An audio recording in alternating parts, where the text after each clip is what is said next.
Perkenalkan, nama saya Cynthia Alisa. Saya dari Prodi Manajemen Bisnis Syariah, Fakultas Ekonomi dan Bisnis Islam, Institut Agama Islam Negeri Palopo.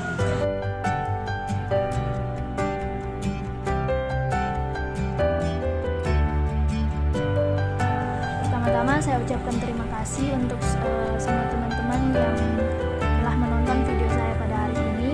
Nah, dalam video kali ini saya akan membahas mengenai sihir uang kertas, di mana lahirnya uang kertas ini membuat kehancuran stabilitas perekonomian yang ada di dunia, termasuk di dalam Indonesia.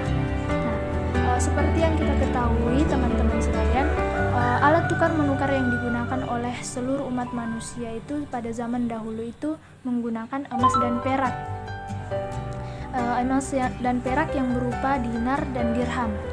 Di Indonesia sendiri, emas dan perak ini menjadi mata uang resmi di Indonesia sejak abad ke-14 yang berupa dinar dan dirham tadi.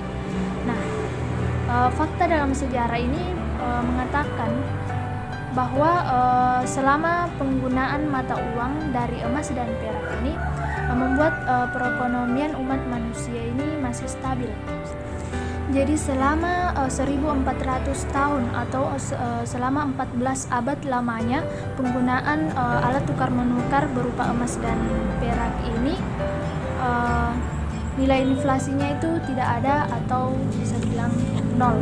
Hingga pada akhirnya kehancuran dan stabilitas perekonomian terjadi ketika uang kertas ini lahir. Nah, alat tukar menukar baru ini atau uang kertas ini awalnya adalah buah pemikiran dari seorang goldsmith yang berkeinginan mendapatkan keuntungan yang lebih besar dari para saudagar yang menitipkan emas dan perak mereka.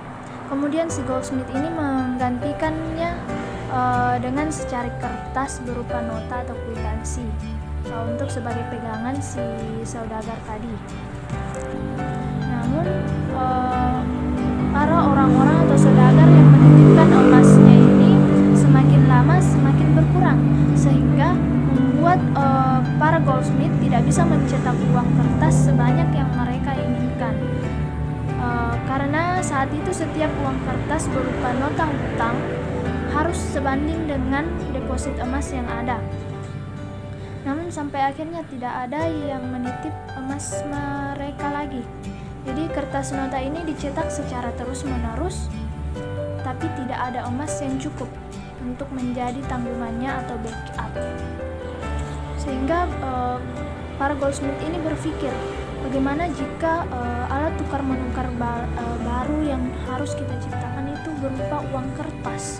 Jadi mulai saat itulah mereka mulai mencetak lebih banyak uang kertas daripada deposit emas yang ada dan meminjam dengan bunga yang lebih tinggi. Nah, inilah sistem yang disebut sebagai fractional reserve banking, sistem keuangan ribawi yang telah merenggut kekayaan kita selama ini. Dalam kalimatnya, sesuai dalam kalimatnya, Henry Ford berkata bahwa untung rakyat ini tak paham sistem perbankan dan moneter kita, karena kalau mereka paham, saya yakin bakal terjadi revolusi besok pagi. Terus dan kebanyakan dari kita semua berpikir bahwa apa yang dilakukan oleh bank adalah meminjamkan Anda uang dari uang yang sebelumnya disimpan oleh orang lain di bank. Namun faktanya adalah yang dilakukan oleh bank komersial ini menciptakan uang dari udara hampa dan meminjamkannya kepada Anda beserta bunga. Uang kertas ini muncul bersamaan dengan konsep negara nasional plus hutang negara. Karena uang kertas ini sihir dicetak secara terus-menerus semakin banyak hingga nilai uang tersebut merosot.